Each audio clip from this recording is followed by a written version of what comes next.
সংসদের বাইরে কেন্দ্রীয় বাজেট নিয়ে বক্তব্য রাখলেন সর্বভারতীয় তৃণমূল কংগ্রেসের সাধারণ সম্পাদক অভিষেক বন্দ্যোপাধ্যায়। যখন বাংলা থেকে 18 জন বিজেপি সাংসদ নির্বাচিত হয়েছিলেন তখনও বাংলা কিছুই পায়নি। আজও বাংলার 12 জন বিজেপি সাংসদ রয়েছেন, কিন্তু তাও বাংলা কিছুই পেল না। এই 12 জন সাংসদের বিরুদ্ধে প্রতিবাদও করবে না। বাংলা বারবার বঞ্চিত হয়েছে, আজও তার পুনরাবৃত্তি ঘটল।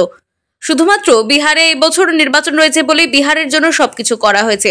ওরা সবকিছু ভোটের কথা মাথায় রেখে করে, সাধারণ মানুষের জন্য নয়। পুরো বাজেট আমি এখনো পড়িনি, আয়কর ছাড়ের বিষয়ে এখনো স্পষ্টতা নেই।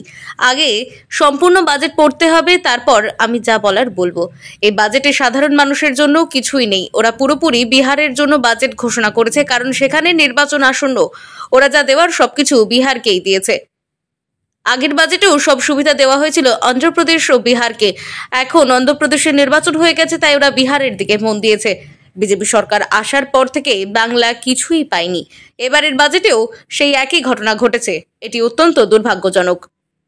বাংলা যখন 18টা সাংসদ জিতিয়ে পাঠিয়েছিল তখনও বাংলায় কিছু দেয়নি। আজও বিজেপির 12টা সাংসদ রয়েছে, বাংলাকে কিচ্ছু দেওয়া হয়নি। এবং এই যে 12 জন সাংসদ রয়েছে কেউ কোনোদিন প্রতিবাদও করবে না। বাংলা দীর্ঘদিন ধরে বঞ্চিত, আজও বঞ্চিত, বাংলার জন্য কিচ্ছু নেই। 2025 সালে এই বছর নভেম্বর মাসে যেহেতু বিহারে নির্বাচন আছে, বিহারের জন্যই সব কিছু করা হয়েছে। এটা তো নির্বাচনকে মাথায় রেখে করে, সাধারণ গরিব মানুষের জন্য তো কিছু করে না। মিডল ক্লাস আমাকে পুরোটা পড়তে হবে।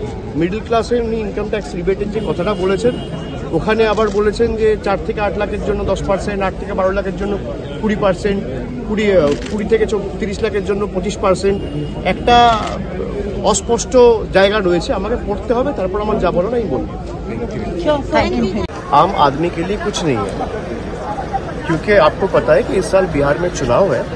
तो बिहार का चुनाव को रख के सर में रख के उन्होंने पूरा बिहार के लिए एक बजट रोल आउट किया है, जहाँ पे हर चीज़ बिहार को दिया है। पिछला बार भी 2024 में जुलाई में जब बजट पेश किया था तो आपने देखा था सब कुछ आंध्र प्रदेश और बिहार के लिए किया गया था। तो आंध्र प्रदेश का तो चुनाव हो गया, अब इस साल बिहार में चुनाव है। आंध्र प्रदेश में 4.5 साल कोई चुनाव है नहीं, सब कुछ बिहार के लिए किया गया। और जहाँ तक बंगाल का सवाल है, पिछले 10 सालों में जब से ये सरकार सत्ते में आई है, जब से बीजेपी सदन चला रहे, जब से सरकार बनाई है 2014 साल से आज तक कुछ नहीं मिला बंगाल को। और आज भी इस बजट में बंगाल के लिए कुछ नहीं है।